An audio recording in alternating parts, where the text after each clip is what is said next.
Well, talk about an argument about who is wearing what, etc. Well, I have two guests in the studio. One is wearing white, the other is in indigo colors. I don't know, colors belonging to more like the MPP. So his MPP counterpart is saying everybody will think that you're MPP. You know, that is, everybody who knows. Everybody will know. But this one is totally different. He's Nobody a traitor. will see it anyway. They'll assume he's a traitor.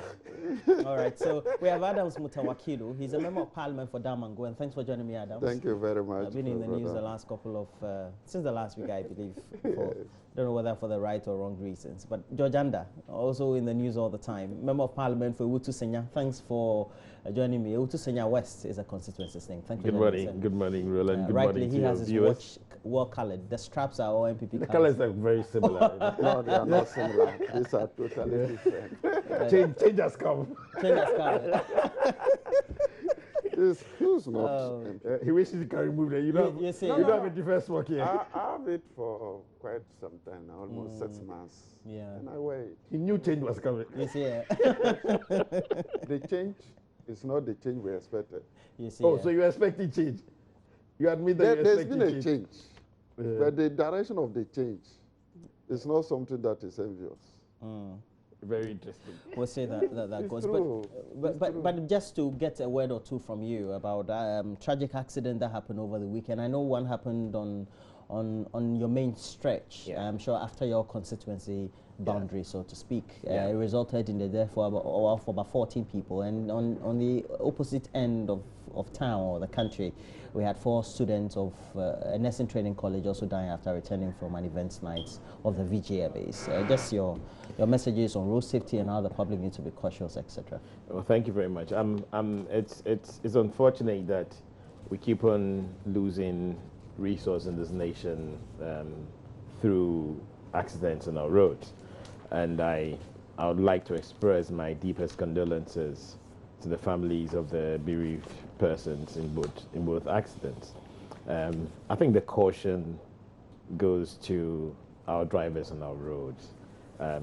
It's a two-way thing. You might have the right of way, but somebody else might not be respecting your right of way. So we all need to exercise caution. We all need to be extremely careful when we are driving, especially when we are overtaking on bends and when we are driving above speed limits. These are unnecessary losses that could have been avoided. I'm really sad about the continuous state of accidents on our roads, and it behoves on all of us as drivers to be a bit more responsible, to be a bit more patient, and to respect other road users. It's not about insisting on your right of way all the time, but you should also realize that some other person may mess up whilst driving, and you need to take precaution. So I guess we're starting on a sad note, but may God continue to give them rest, and may they rest in peace. I would like to quickly wish the First Lady, Madam or Mrs. Rebecca Akufo-Addo, happy birthday. It was her birthday yesterday. She was 66 years old. We pray for continuous grace, happiness, greatness, and she will continue to empower the women of Ghana going forward. Oh, and to Rebecca, happy birthday. Yeah, thank you very much. Good morning to our cherished viewers, and more especially the good people of Damango constituency. Yeah, first and foremost, I extend my condolences to the bereaved families. In all, there were 19. One driver also ran into a culvert and died. Yes. Yeah, so in all, 14, 4, and 1. 19 in all. Yeah, when I started learning how to drive, by then I was working in UDS. Professor Bacho told me something. As a driver, once you sit behind the wheel, 1, you are in a coffin. 2, apart from you, any other person on the road is mad. So don't think that this person must know the right thing to do. Always take caution. Yeah. So saying that this is my right of way and therefore the person must do this and therefore you insist will result to accident, anything could happen. The third one is that vehicles are mechanical, so anything could happen. As you go, you get to some speed, know that you can apply brakes and it will fail. And these three principles has always been behind me when I'm behind the wheel. When driving, if you cross me, I don't insist my right of way, therefore I must go. You try to slow down. Most of these things are human error, like the one that happened around Apa is overtaking. Yes, and I think that as Ghanaians, we need to actually let our drivers go through thorough training before, because most of our drivers, we acquire the licenses. That's within the matter of days, you have a license, you are on the road, and I think that we should insist. Then, too, roadworthiness is very, very important. Some of the vehicles are so weak that any small stress on the car, it gives way. And I believe that as drivers, we should only know that we are carrying big assets. Human asset is the first asset of a nation. That's the bedrock of any nation. Any other one comes after the human. And therefore, we should be very careful when we carry people. Let me just add a bit to what he's saying. I mean, on that particular stretch of road, you know that there's a lot of traffic on that road. There's traffic at the toll booth, and when you get to Bujumbura, there's a lot of traffic. So what the drivers tend to do is they try and catch up when they have a bit of stretch. They want to make time. Yes. Okay. Because of the traffic periods that they've spent. Yeah, because they've lost some time in traffic, and we actually made a statement on the floor of Parliament on the traffic on that stretch of the road a couple of weeks back. Mr. President has said that we're in a hurry, but certainly this is not the kind of hurry that we are in. Okay, there's no hurry to overspeed or to drive recklessly because you've been kept in traffic and you're trying to make up. So like my brother is saying, let us all realize that in as much as we could be right and we could be doing the right thing, somebody else will be doing the wrong thing. And when the accident happens, it won't be just that person who has done the wrong thing that is going to be is going to be at a loss. I mean, the nation loses a lot with these accidents. So it behoves on us as individuals to, like he said, to assume that everybody else is wrong and you are right, and then drive with caution, assuming that everybody else is going to do the wrong thing, and then you are the only person that's going to do the right thing. And I think that would greatly help improve the safety on our roads. And I'm sure the Road Management Services Limited would also be doing a lot of advocacy with the national. Yes, it's expected to be rolled out on the 1st of May. Okay. And so the public education will commence, I believe, from the beginning of April, to make sure that people are sensitized as to many of the things, especially with broken down and disabled cars on the roads. Yeah. Because we know many of the times people tend to bump into those cars and lose their lives in the process. The latest was a former member of parliament for Akufo-Addo. It was a very sad incident. Okay, so let's move on to a subject about soul sourcing. And it's captured in the news portals as saying that the Deputy Minority Leader, James Kluchi-Aveji, has urged caution on government's decision to totally forgo the use of soul sourcing in the award of government contracts. And he says the new Patriotic Party administration accused the Mahama administration of having a voracious appetite for soul sourcing of contracts which were inflated at times.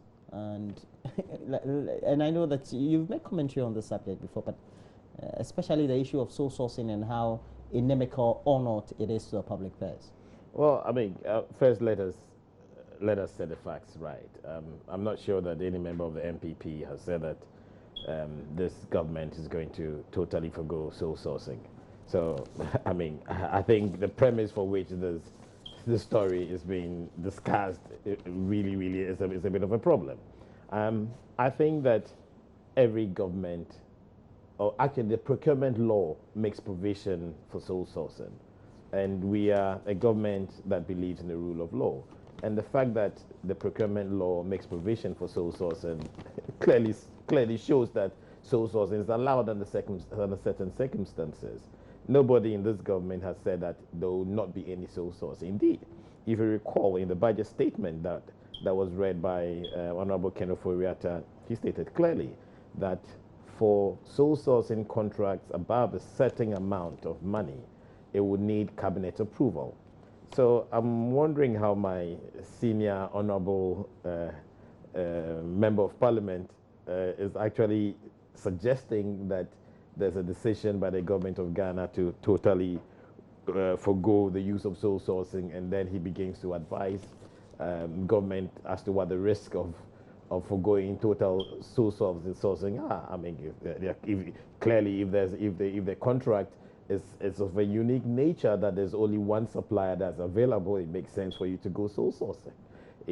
If there are issues of timelines, okay, where if you go through the regular procurement process and get a competitive bidding, you'll not be able to meet your delivery timelines, then sole sourcing is allowed if you go through the right process. So to sum it up, no one has said that we'll not do sole sourcing.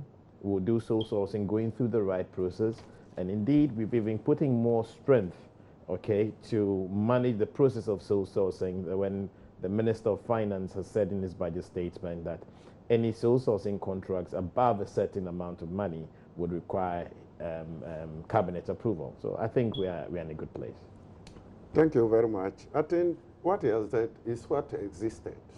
The first and foremost is that sole sourcing is not unlawful. There is a certain percentage of contracts that within a year you can sole source. But they have a criteria, as is explained, speciality of the project, to the time, and third one is some of them, they are tied loans. You are going for a loan, it's tied to a contractor. There are some conditionalities. Yeah, it's tied loans. We call them tied loans. Once you go in, let's say you need some money from China or Brazil. To do a project. By giving you that loan, it's tied to a contractor. So you cannot say, okay, I need the money, but I don't need a contractor. You have to go hand in hand with that. But it is how we made sole sourcing as if anything that is sole source is corruption. That is why this issue of sole sourcing is an issue. Because during the campaign, we made it like sole sourcing by nature is corruption. But I know that there are several projects which are sole source, but they pass through Parliament. And the former President Mama, during his time, we introduced what we call commercial agreements. What it means is that previously, when a government submits a loan agreement, let's say $100 million, and you approve it, that's the end of Parliament. It goes to execute it. During the last 4 years, we introduced what we call commercial agreement. And the MPP started with a value for money by Crown agents, so we continue with it. The commercial agreement means that apart from approving the loan, they will come to Parliament with the bills of quantities. They did? Yes, that is what we call the commercial agreement. The bills of quantity detail with the value for money report from Crown agents. Or any valuer? No, mostly Crown agents. So far, they are those I have seen. Crown agents, they will indicate, they will value it and say, okay, it is in excess. If there's a difference, then you have to find other projects to cover it. And all come to Parliament. So when we approve the loan, we wait for the commercial agreement also. Then in attached to the commercial agreement is the Crown agent reports in respect to value for money. But when you make it political and make it like every contract that is sole source, there is some corruption in it. That's where this issue is coming up. But they cannot do away with sole sourcing. If not, some of our loans will not get them, because if it is a tied loan, and we need them to develop. So I believe that the sole sourcing cannot be gotten rid of, and the law does not forbid it.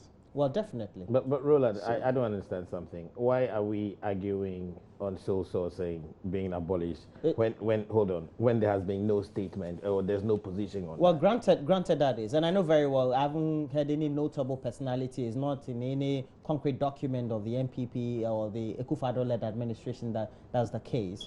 During the election hearing, there was all the talk about that the Mahama led administration had a pension for largely the projects that were undertaken in the administration, the period of administration, going for sole sourcing because based on the words that were used on the political platforms or the campaigns, could be manipulated easily.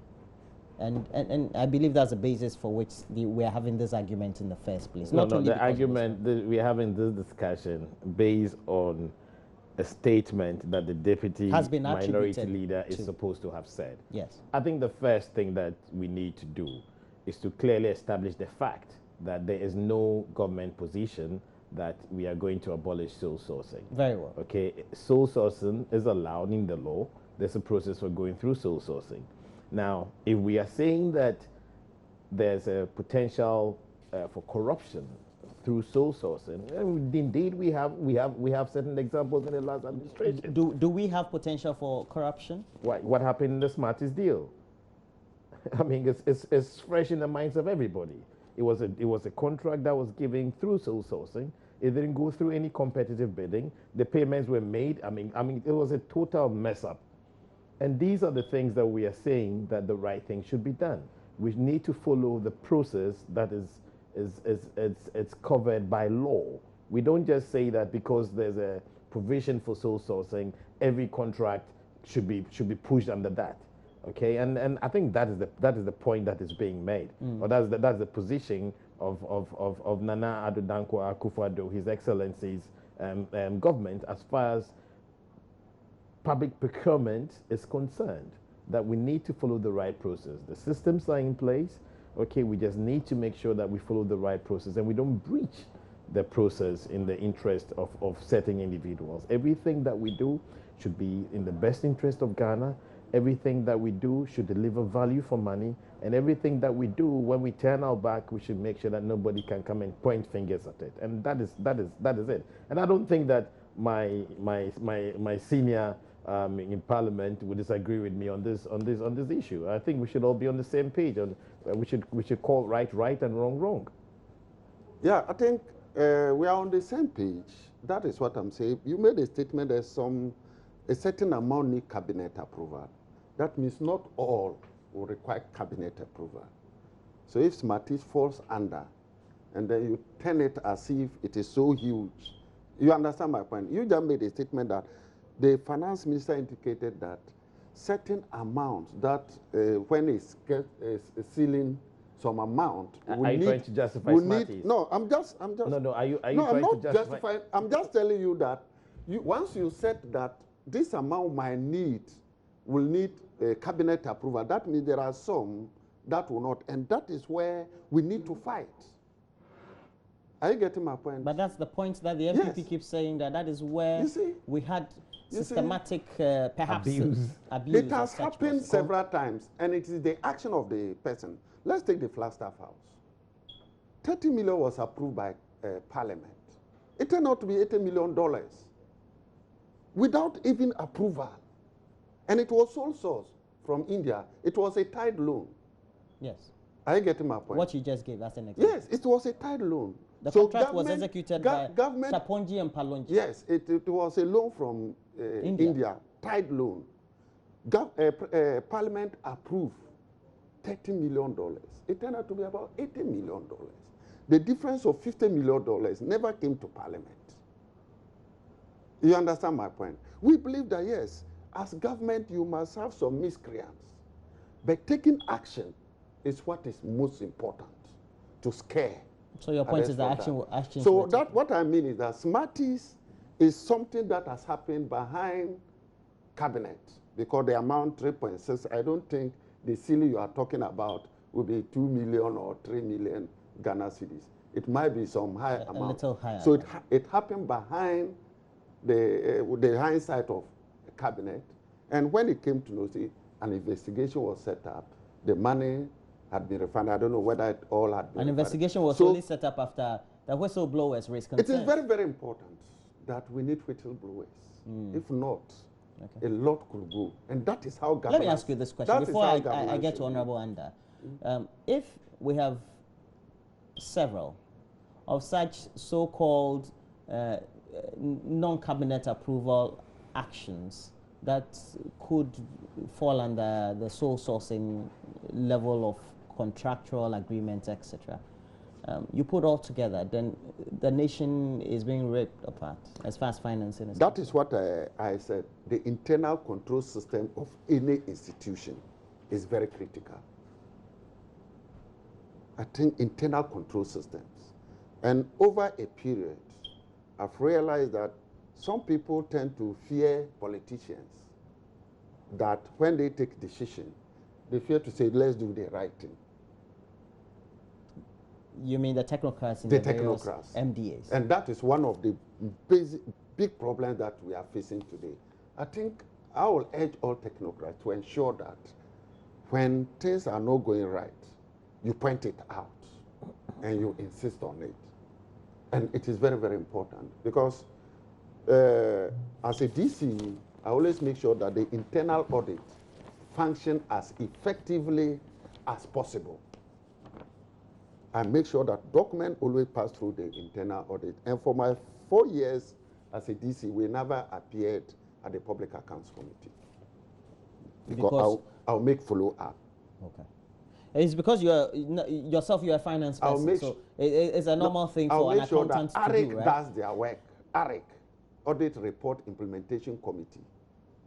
We do thorough. And the internal control system, but not everybody will. Once we strengthen the internal control systems, and that is what every politician must urge the technocrats to be able to come out when something is going wrong. It is better to correct it or to prevent it than to correct. Okay. Ms. Anda, do you promise that within the era of the Akufo-Addo-led administration, at least for the next 4 years, we're not going to see such incidentals going under the carpet if they go unnoticed, or that we're not going to have? I think you're probably misunderstanding the issue, and I think both Honorable Akilu and myself have been trying to point you into the right direction. Sole sourcing per se is not wrong. Nobody says it is. No, hold on, because the question that you asked him was about some amount of work being done through sole sourcing, and now the point that we have both been trying to make is that sole sourcing is not wrong. It is the process for awarding contracts on sole sourcing. If they did not go through the right process, okay, or if contracts that do not necessarily fall under the criteria to be sole sourced are pushed under sole sourcing, that is where the problem is. And that is where there's a potential for corruption to take place. Okay, and as far as this government is concerned, we have made several commitments, and indeed we are reaffirming our position that we will not abuse the law that allows for sole sourcing to take place. Everything that we're doing will be in the best interest of Ghana. We'll make sure everything that we are doing will be delivering on the value for money promise, and that guides everything that we do. Okay, so that is the bottom line. You will not be able to you may not be able to run a government without having some of the contracts going through sourcing. He gave an example where certain contracts or certain loans that are giving are tied to certain contractors, and yes, you cannot avoid things like that. But the issue is that don't abuse the room that is giving for sole sourcing, and the MPP administration would not abuse it. All right, and we'll take the word for it. But there's an issue of perhaps the GPRTU being involved and other transport operators, and I know that it's not part of what we're supposed to look at. We'll quickly just have to look at this. It's about the incrementals we're having by various transport operators in the market on fares, etc., for commercial users of vehicles, or users of commercial vehicles, so to speak. And it is because they said there have been incremental upward adjustments of prices at the pumps. And so we've had instances of increment of commercial transport fares between 10 and 15%. is a worry, because we're told that shouldn't be happening, but it's happening. And I'm sure your constituents will be very much involved, affected by this. Ms. Anda. So I mean, so your question is? No, so my question is, why do we have the trend of such incidents? And I mean, listen, let's face reality. A portion of transport fares, or the increase in transport fares, is linked to the increase in the price of fuel. And most of the time, when transporters experience an increase in the price of fuel, they tend to want to increase the cost of transportation. But I believe that there's a procedure, or there's a team that sits down to look at what each variable contributes to the total mix. And indeed, I do acknowledge that fuel is a component, spare parts is a component. So if, for example, I mean, if I do a quick back of the envelope calculation, and there's an increase in fuel, and there's going to be a decrease in the price of spare parts, you need to sit down as a team to understand what the direct impact on the passengers' fare is going to be. And I believe that the position of the GPRTU has been that there shouldn't be any arbitrary price increases at this time. They are working with the various partners, and then they'll come out with a position that is justified, and that would be a win-win situation for all. So I would appeal to the individual transporters that are carrying out these arbitrary price increases to wait for direction from the leadership of the Transport Association, and then I guess that the good thing or the right thing would be done. But you are still living on the Mines and Energy Committee, and I know that the upward adjustment of prices at the pumps is really not in the purview of government, is it? But of course, the OMCs play a critical role. The distributors, as well as even the various operators. Yes. You know, since January, we've had increment about 4 times, and averagely, when I did, it's almost 19%. Is it not supposed to be every 2 weeks? It's not. It depends on the international oil market, and then we service. Yes, we in our before we exited, we deregulated the petroleum industry. So government do not have grip's hand. If government want to subsidize, it simply go into the petroleum price builder and take off some of the taxes. That is the only way government can intervene in ensuring that fuel prices go down. And if you say take up, you mean absorb some of it? No, it says that government derive revenue from the petroleum prices. So there is a tax that has been built into the price build-up of petroleum. So it's just not only the price they just take. If government actually is determined that petroleum prices come down, it should look at the price build-up, take out the taxes. That means that government will be denying revenue, which is equivalent to subsidies. But you know, sometimes subsidies can build up to debt.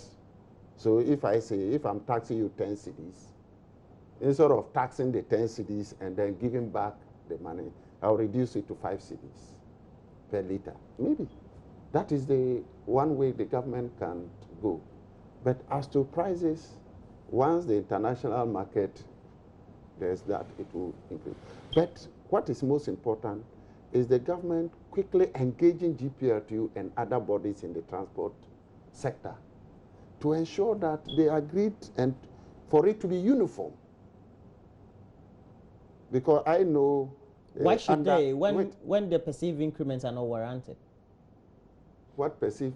That is what I'm saying. I know that during our regime, the Minister of Transport engaged with the GPRTU that, okay, we'll engage you when it exceeds 15%. So when the increment is hitting 15%, they engage them, and there should be a uniform price increase. But when it gets to 19, and the drivers are expecting that, oh, there should be something, and there's no move, They will be agitated to start charging their own fares. So our entry that they should engage them.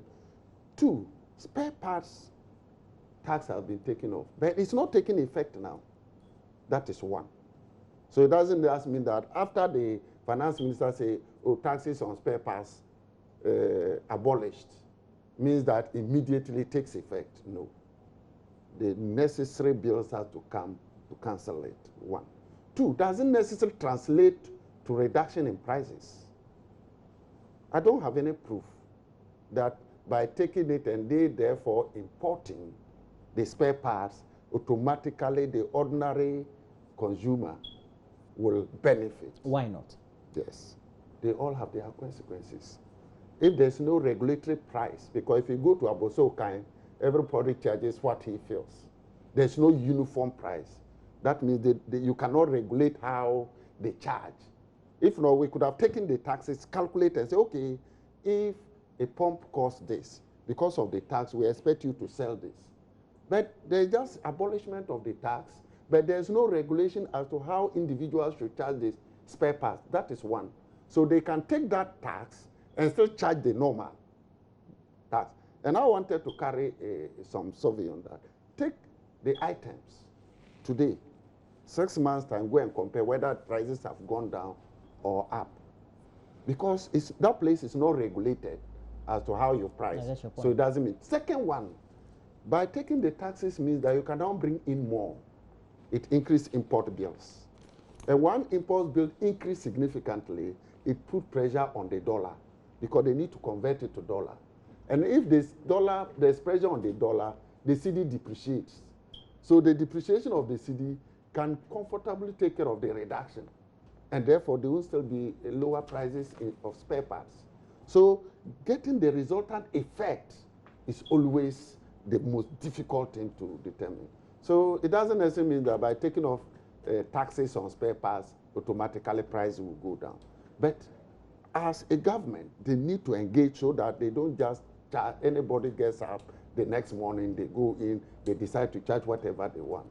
I think they must engage the various bodies, GPRTU, and the other transport bodies to ensure that this thing is kept. Because consumers suffer. Because today my mother traveled from Damango to Tamale could go and there is a change of price. My constituent on travel, they will change. So it must be regular. That when they are doing it, it catapults. Well, the finance minister made those announcements. Of course, they haven't taken effect fully yet. But when should we have the commitment of the various players in the industries concerned who would have the commitment to say that even there's been an intention, it will be actualized, and as a result of that, there shouldn't be arbitrary increment in the price build-up of the services or products that they offer the public? Roland, it's very interesting that my senior colleague decides to meander into to use propaganda, okay, to try and make his argument, and he embellishes the whole issue. I mean, we're all in this country. When His Excellency Nana Akufo-Addo won the elections without any removal of taxes, the spare parts dealers in Abuso can reduce the price of goods and services. Okay, it's a fact. You know that. Okay, the price of spare parts were reduced because they said that they believed in the leadership of Nanado. Okay, and I think you even carried a news item where you went to the market, okay, and you spoke to the dealers, and they said that listen, they are prepared to absorb, okay, or to reduce their margin in the meantime. In the meantime, so if he's saying that the fact that you reduce or you remove the taxes on spare parts, then the dealers or the retailers are going to cushion themselves. They're going to take a higher margin. I think it's neither here nor there, and I think it's really unfair to our brothers and sisters at the Busokai that are working hard to make sure that they can also contribute their part to grow this economy. It's also a fact that there's already engagement that is ongoing. When these arbitrary price increases, the position of GPRTO has always been that hold on, we are having the necessary engagement with the stakeholders that are involved, and we'll come up with a position.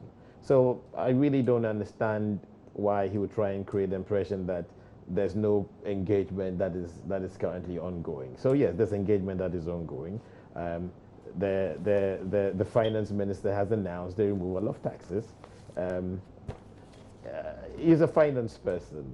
Okay, we know about demand and supply. I don't think that the people of Busokai are not, they don't have their heads well screwed on. That the fact that the taxes have been removed, it means that they're going to flood the markets with spare parts, that there's no need for those spare parts to be sold on the market. I mean, they didn't start doing business today. So yeah, some of these theories on paper, you can actually make some of these assertions, but when you come to the reality on the ground, that's not what it is. The people in Nabusokai are astute businessmen, okay, and I believe that they're extremely patriotic. I mean, the fact that they reduce their prices of goods even before the taxes were reduced shows how patriotic they are and how much they are willing to make sure that Ghana works. So bottom line is that the engagement is going on, and I believe that as soon as possible, all parties will come around and make an announcement. There's a bit of a worry that some of the individual transporters are not hearing direction from their leadership, and I guess this is what is driving these arbitrary price increases. Because it's not across board, really. Yes, yes. And I mean, I don't see how we can expect to regulate the price of spare parts. I mean, at Abusokan, it's not. I mean, it doesn't promote good business. I mean, it's a free market. It's a free market. So I'm not sure that is what my colleague is suggesting. You see, it's interesting that immediately after the election they decided to lower prices. Even before any formal announcement. Formal announcement. That means that it was indirectly. So if we say they are playing into the game of politics, I get my point. Increase prices when this government is in. When another government comes, reduce prices. So your point is what? And that is what I was just saying. That you don't determine how much they should charge. And therefore taking off the taxes will not tell them how much they should charge. But he says, I know it is an interplay of demand and supply, but let me tell you, every human being will want to maximize profit. So if I have a small business, and now I can import and take advantage of, I can even, you wait, as with time, I can decide to go and knock down a brand new But they took a certain action even before a formal announcement. That is what I'm saying. Doesn't it connote some form of commitment to a certain regulatory or financial or pricing regime? You see, it is based on whatever incentives they would get at a particular point in time. And now there's an incentive for them to even reduce the prices. That is why I say, were they playing were they playing politics? Well, people have to lobby as groups. No. Such that immediately one government loses power, you say, okay, we are reducing prices. That means that even the reduction, they are not making losses. They are making profits. And therefore, what signal are you sending out there? They're sending. That is what I'm interested in.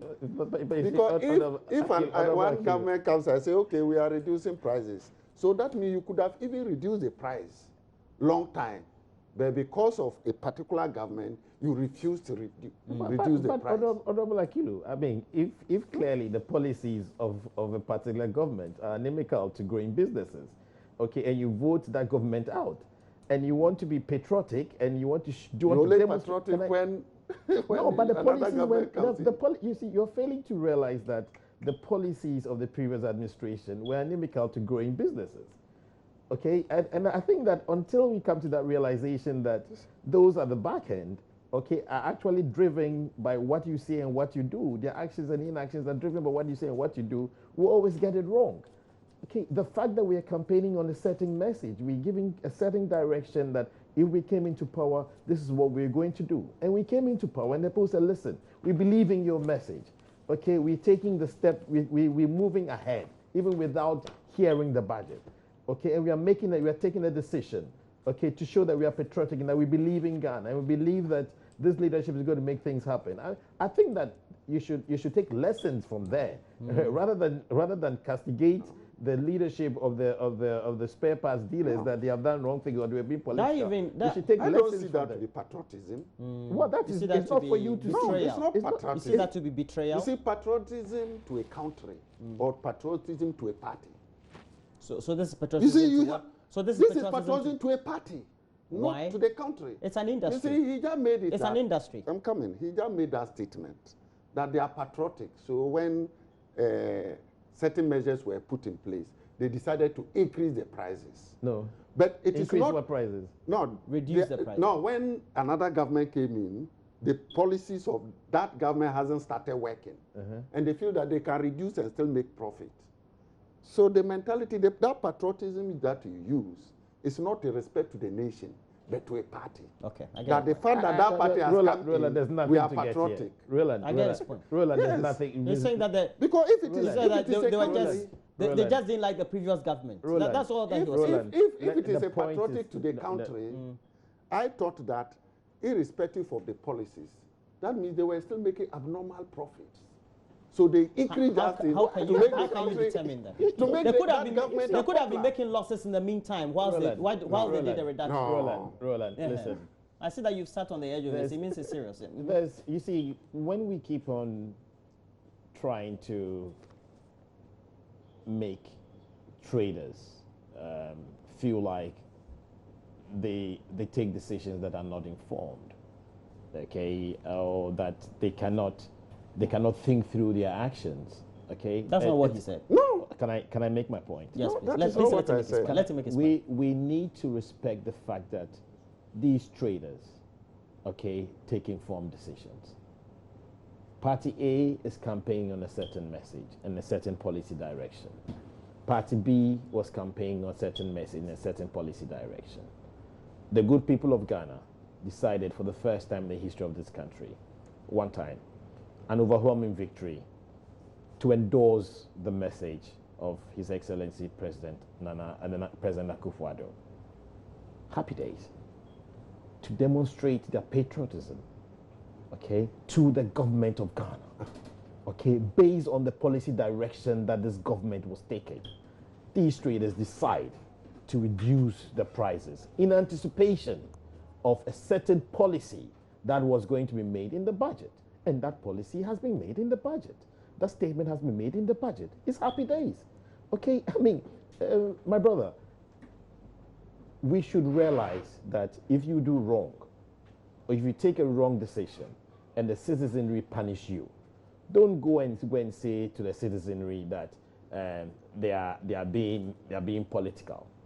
Okay, look at the message, look at the policy, look at what you took to the market. It's a simple case. But on the flip side, the other side of the market is reacting by arbitrarily, even though sporadically and indiscriminately, prices of commercial transport. Yeah, but Roland, we've discussed that. We've discussed the issues that are driving that.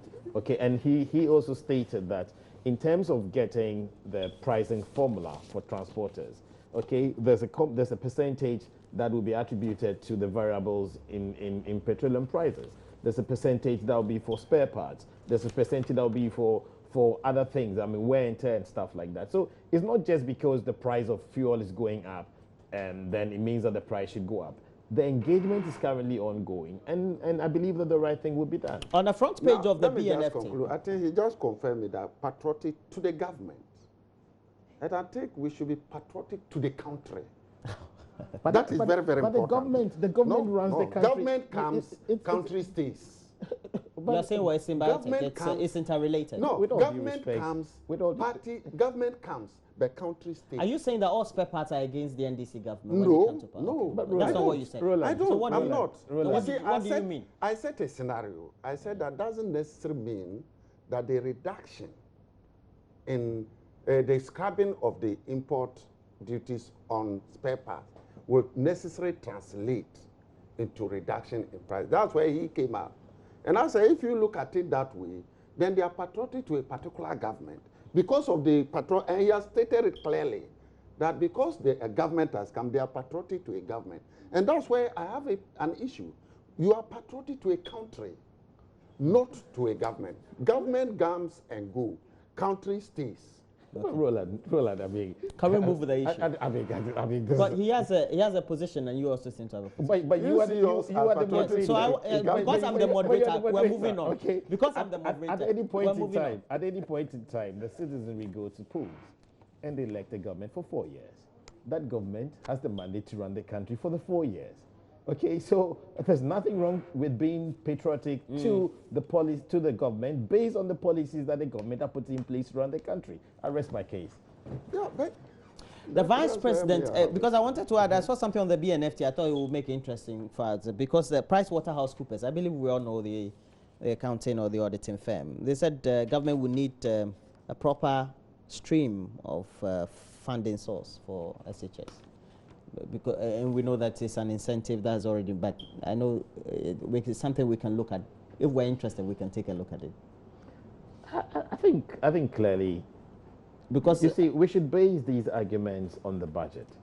When you take these statements and you don't root them in the proper justification, then it's like you sort of hanging. The budget statement has been read. We have stated clearly that for 2017, free SHS is going to start. There's an allocation or provision of 400 million that has been set aside in the budget. Okay? The budget clearly shows what the sources of revenue are. It shows what our expenditure is. And it's covered in there. For 2017, it's covered in there. There's no gap. Okay? We haven't said that we are going to do free SHS for what is there reason to believe that this cannot be sustained? Unless you are challenging the budget figures that have been provided. Or this from PricewaterhouseCoopers? I don't care what it is from Price. I believe in what the Minister of Finance is saying. They're a reputable auditing firm. The Minister of Finance is saying. You don't think that their concerns should be taken as seriously as well? Our commitment to free SHS is there. Okay, we have 4 years to govern this country. In the first year, we have taken a bold decision to start with the freshers, and we have said that this is going to cost 400 million. Okay, I mean, I think that it will be very immature for anybody to expect that the MPP would do free SHS just for the first year, or because only 2017 and in 2018 we're going to scrap free SHS. It doesn't quite make sense. So it's like, I mean, it's a known fact. There's nothing new in there. It's not news. Free SHS would have to be sustained. And I believe that the Minister of Finance has clearly demonstrated that we are going to start with the first year. This is the provision that is there. I mean, he's shown all the sources of revenue. He's shown what the total expenditure, the projected expenditure is going to be. And free SHS is covered. In 2018, we'll come with a budget. Okay, and then we'll tell the government, we'll tell the people of Ghana what we're doing with SHS, free SHS in 2018. PricewaterhouseCoopers say they've taken cognizance of what has been budgeted for 2017, but all the same, a certain trend of getting some stream of funding and telling the Ghanaian public will be critical in giving some perspective as to how sustainable this could be. Thank you very much. If in the first place, we are fulfilling Article 25B, which is progressively free. President Mama started with progressively free by starting with the day schools. They initially said... And President Mama was voted out. They said free for all, but eventually they are coming to the same progression. Because that means that those who are already in SS are not part of the free. So that means it will start first, then it will keep on progressively. How does your argument fall in yet? No, I'm coming. I just want to make that point. Why Sustainability comes in. Why didn't the NDC we started with day students. What we are doing, is it a better offer? Is it a better offer than what you offered? No, during that time, you said everybody is supposed to benefit. So those who were in school currently thought that the moment MPP came to power, they will not pay fees. But unfortunately, they are not part of those who benefit. I want to make it clear. Sustainability means reliable source of funding. Say that it is reliable in the medium to long term. Yeah. That you know, for this one, no one touches it. But unfortunately, it's part of the ABFA annual budget funding amount. And with my experience over the last 4 years, this is the 5th year, what you projected in the budget, normally we are not able to hit it. For example, last year, we projected 37 billion Ghana cedis. At the end of the day, we got 33.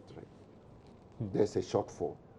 So if you get a reliable, knowing that even if the budget you are not able to meet, this one is dedicated funding for it. That is the sustainability aspect I'm looking at.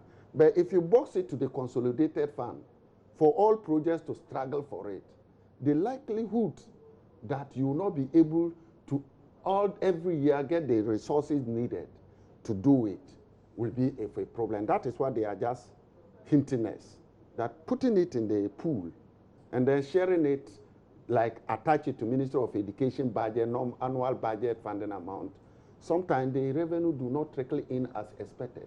For example, last year who thought that our FPSO will have a turret bearing problem? Said that for 5 months it couldn't operate. Last year who thought that price of oil would decline from 70 to below 40? Because these are prices that you cannot determine in Ghana. They are exigencies that you have no control over. So therefore, if you add it to the pool, and therefore there is a drop in revenue, you see that you. But where else do you think we needed to get some funding for the project? I mean, adequately, no matter what it is, revenue from oil, of course, we don't have any control over.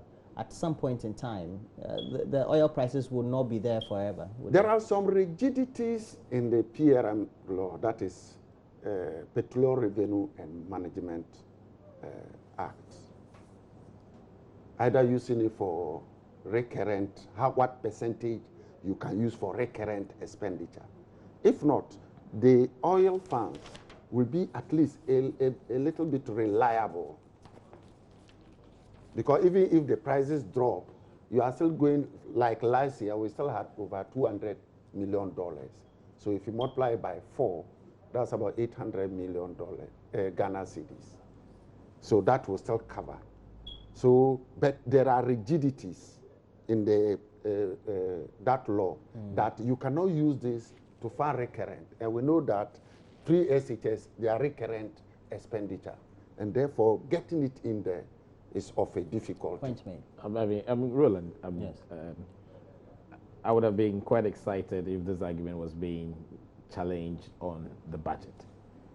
Okay, we have presented the budget to Parliament. For the year? For the year. So no qualms. The people of Ghana have heard the budget. Parliament is debating the budget.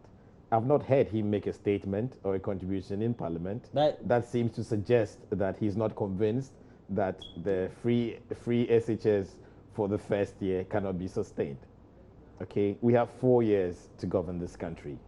The mandate that we have at the moment is for 4 years.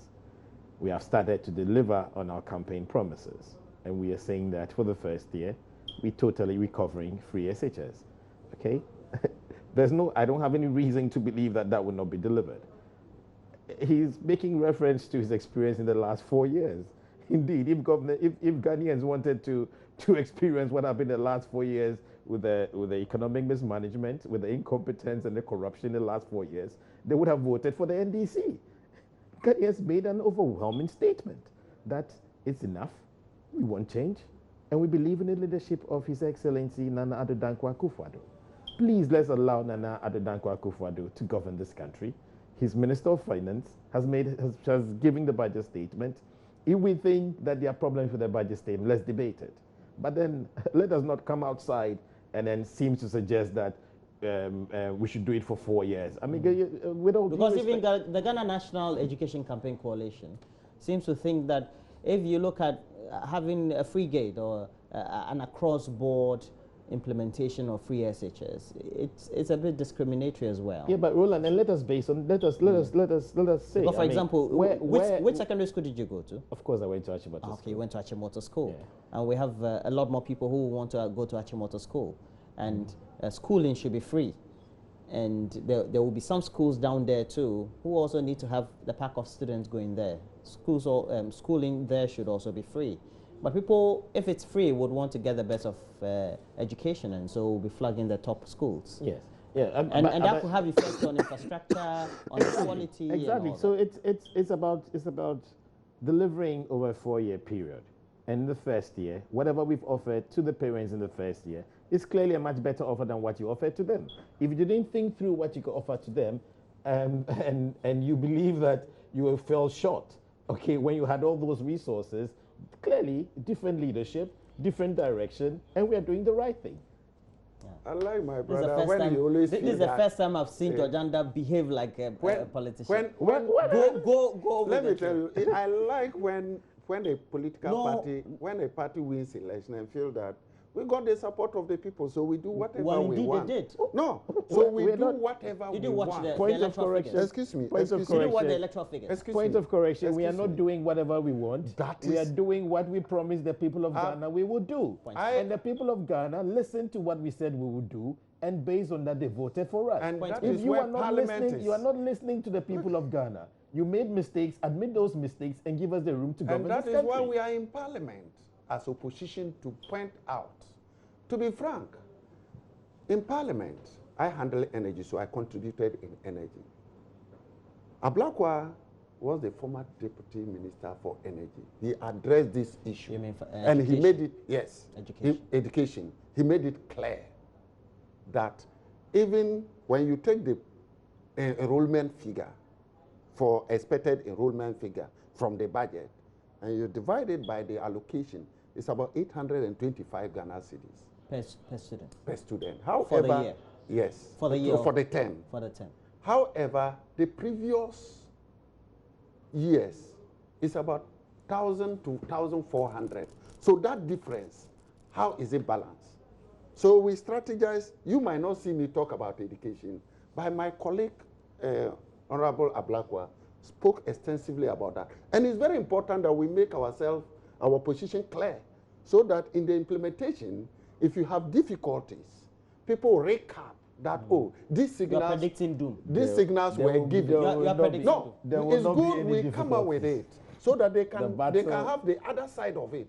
You see, it's always good to provide other alternative for a ruling government to be able to analyze. Do you think this policy will succeed or not? Yes or no?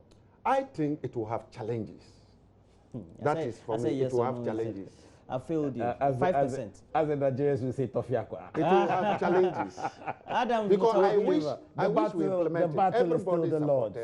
The battle is still the Lord's. Adams Mutawakilu is a member of parliament for Damango. He's been in the studio with Georgianda, and Georgianda is a member of parliament for Ewutu Senya West. Thanks for joining me, gentlemen. I've enjoyed the conversation so far. I hope to have the pair again sometime when you have the time, both of you. But we'll continue the conversation on free SHS, etc., because we know that St. Augustine's, no, it's not St. Augustine, sorry. Adisadel College says it will admit just about 50% of the students for the next academic year. That's the academic year which has been budgeted for in the current financial year because of issues or concerns of their infrastructure. And the governing New Patriotic Party also intends spreading it out, a policy that will roll out for the same period. If a top school has concerns, what then will the other schools be doing? Like Achimota, where my big man went to.